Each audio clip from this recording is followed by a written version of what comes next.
Shalom. First and foremost, I want to give all praises, honor, and glory to Yahweh, Bahashem, Yahushua, Bahashem, Makakradash, and double honors to the elders and apostles of Great Millstone who rule well. Peace, love, and salutations to the hopeful elect. This is your brother Dawadah from the Men of Valor campaign in Greenville, South Carolina, coming back with another video in sincerity and in truth. Lord willing, to be edifying. And I got a video right here, or article, from Al Jazeera, all right, speaking about this Nipah virus. All right, there's an outbreak going on. All right, if you've been paying attention to the news, there's so much going on, but we pay attention to all these different things and we measure the time diligently, with said information. All right, so with these plagues, all right, because the Crown Vic wasn't going to be the only plague that the Lord sent, and that was a damn farce. All right, but the Lord does have real plagues out here with high mortality rates, meaning high kill rates, and they're going to spread in these last days because plagues and these pestilences are a major end time, prophecy as well.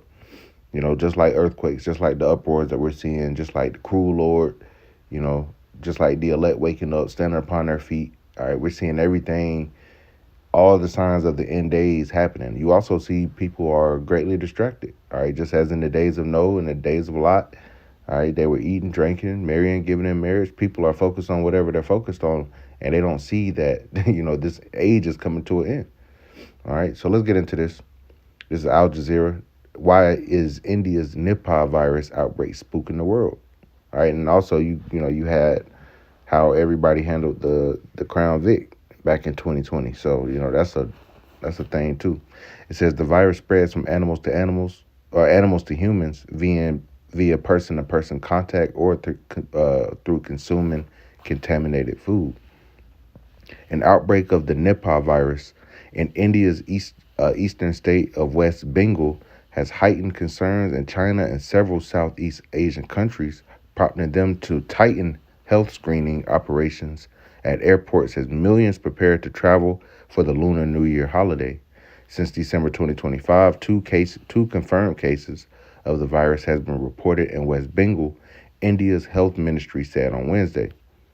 The ministry did not provide details about the people infected, but noted that the total of 196 contacts linked to the confirmed cases, all trace contacts have been found asymptomatic and have tested negative for the virus. The situation is under control, under constant monitoring, and all necessary public health measures are in place, the ministry added.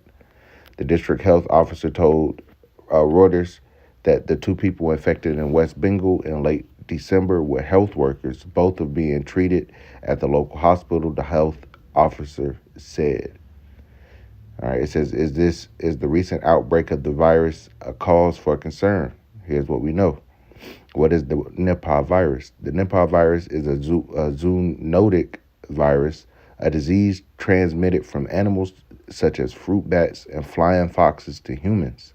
It can also be transmitted to humans via contaminated food products or directly from person to person. The virus can be deadly. It typically incubates in the human body for 5 to 14 days, with symptoms occurring within 3 or 4 days. It causes severe respiratory and neurological diseases in humans, progressing from fever and headache to acute encephalitis or brain inflammation. In several cases, Kaja Abbas, associate professor of infectious diseases etymology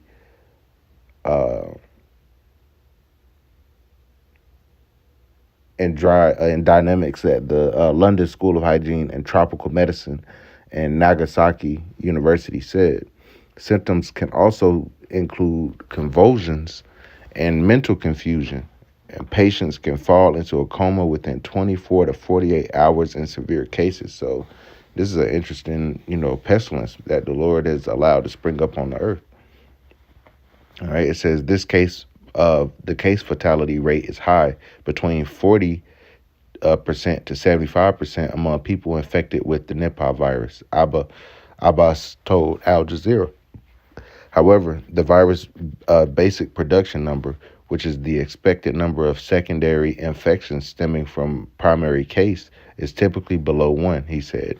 This suggests the virus spreads in only a limited way via human to human transmission, and there is a low likelihood of the virus becoming a widespread pandemic. That's what they say. Okay, that's what they say, but they can mutate. Remember, they had all these damn because during the Crown Vic, the pandemic. All right, you had the shit mutating. All right, they would say it mutated, and then it would be immune to, that's why you had to get the boosters. All right, so they could easily do something with this. What happened to the monkeypox? What happened to the bird flu? What happened to all these different pestilences? All right, they got them. All right, but they're gonna use them, strategically, and ultimately it's up to the Lord when the Lord wants them to be used. But we're seeing, you know, it seems like, hey, this came from bat. They said the Crown Vic came from bats and whatnot, which we know it actually came from a lab. All right, so that's why you can only trust this information so much. All right, but the fact that they're even speaking about this disease and people are getting it, it is a real thing, and it does have a rather high mortality rate. But they're saying its transmission from human to human is still quite low, but it could easily mutate.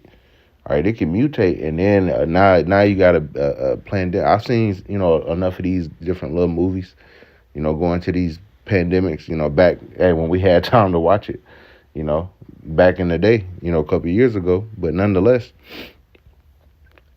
hey, this is something to watch for. All right, the Lord said He would send pestilences, plagues, plural, not just one. It wasn't going to be one and done with the Crown Vic.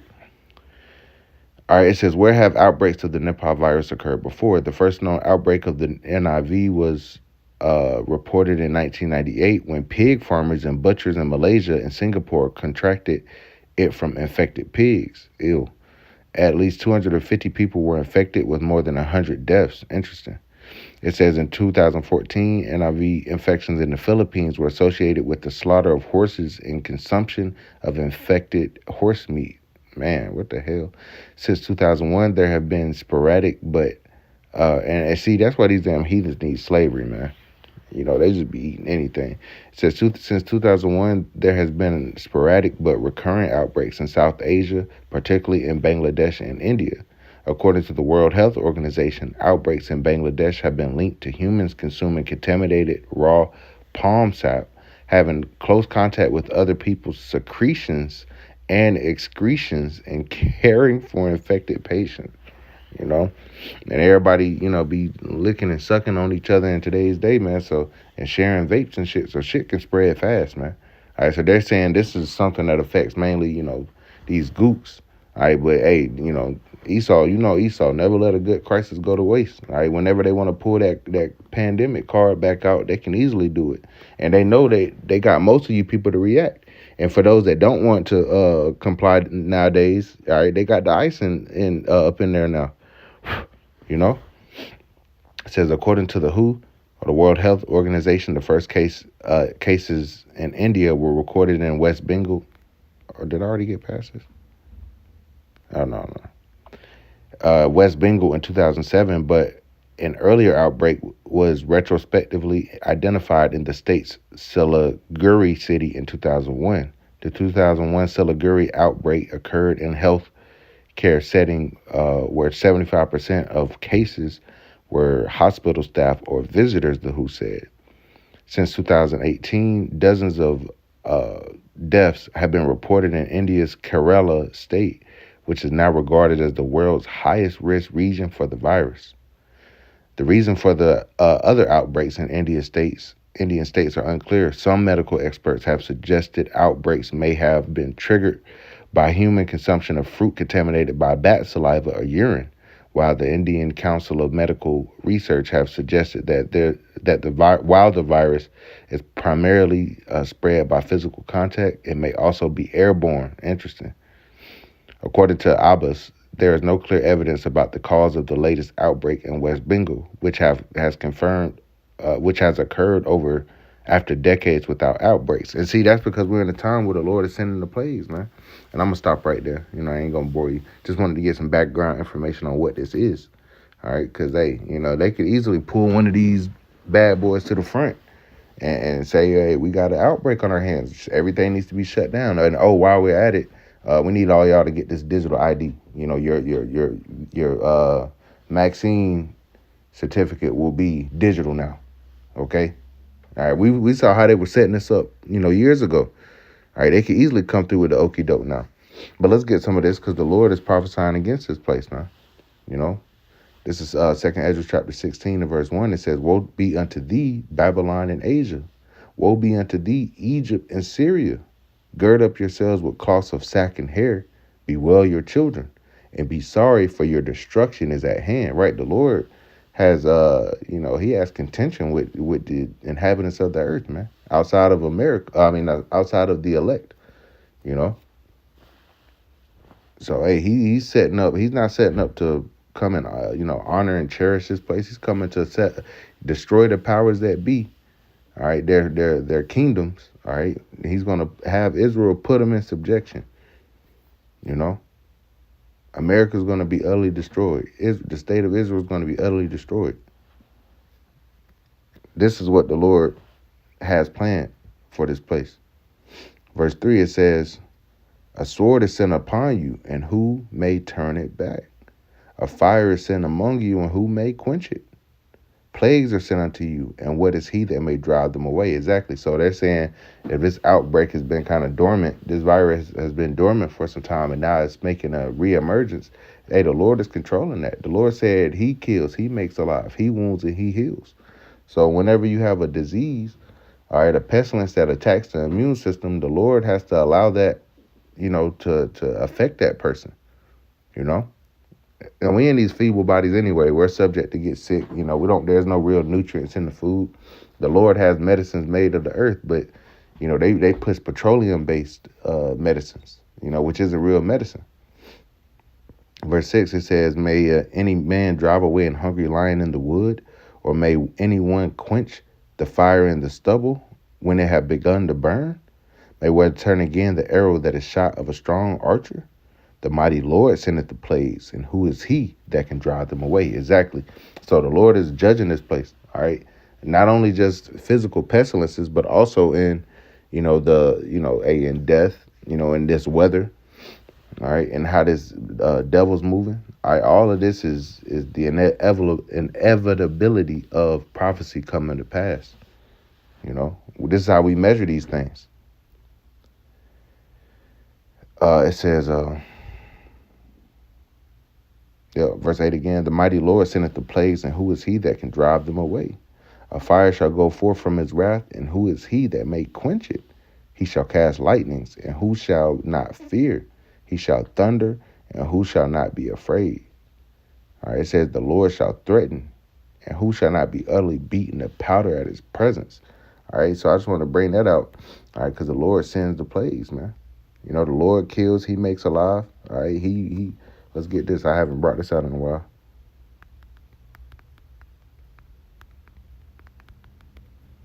Show you that the Lord is in full control. Isaiah chapter 45 and verse 7, it says, "I form the light and create darkness. I make peace and create evil.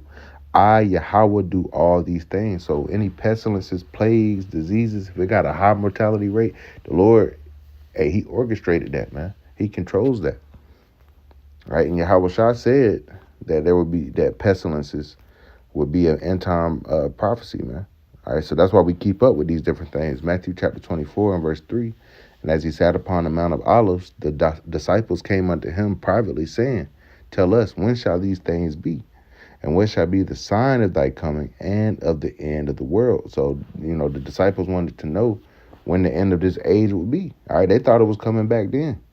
All right, but it's really in this time that we're living right now. All right, we're ever so close. Verse 4, "And Yahushua answered and said unto them, Take heed that no man deceive you. For many shall come in my name, saying, I am anointed, and shall deceive many." And we see that. We see a lot of people that come up. They try to come and say, you had that guy in Africa, all right, building arks and shit, and the flood didn't come, on December 25th like he claimed. You have thousands of motherfuckers following him falsely. All right, but you also got those that come in the spirit as if they're anointed by Yahweh Bashem Yahushua. They might claim to be Israelites. All right, but they're not. They're false. Verse 6, "And ye shall hear of wars and rumors of wars. See that ye be not troubled." And are we not seeing that? All right, are we not hearing that Iran is supposed to be attacked by Israel and America at any day now? That they're supposed to go through with another strike? That's a rumor of war. It says, see that you be not troubled, for all these things must come to pass, but the end is not yet. So there's things that still need to happen. All right, we're seeing gold hitting all-time highs, silver hitting all-time highs. It's going to get worse before it gets worse, man. All right. Verse 7, it says, for nation shall rise against nation and kingdom against kingdom. We're seeing that. World War III, the pretense for World War III is already set. The lines are being drawn in the sand. The alliances are being created. It says, and there shall be famines, all right, lack of food. Pestilences, see? And that's what this video was about. You know, this Nipah virus, you know, but it says plural, pestilences in plural, and earthquakes in diverse places. All these are the beginning of sorrows. So it's about to get a hell of a lot worse, man. You know, these are the times that we're in. So we'll see. They might not do anything with this Nipah virus. They might do something with it. But either way, as the watchman, hey, we report on it. So Lord willing, this is edifying. I want to give all praises, honor, and glory to Yahweh, Bahashem, Yahweh Shah, Bahashem, Makakadash, and double honor to the elders and apostles, great millstone, who rule well. Peace, love, and salutations to the hopeful elect. Till next time, Shalom.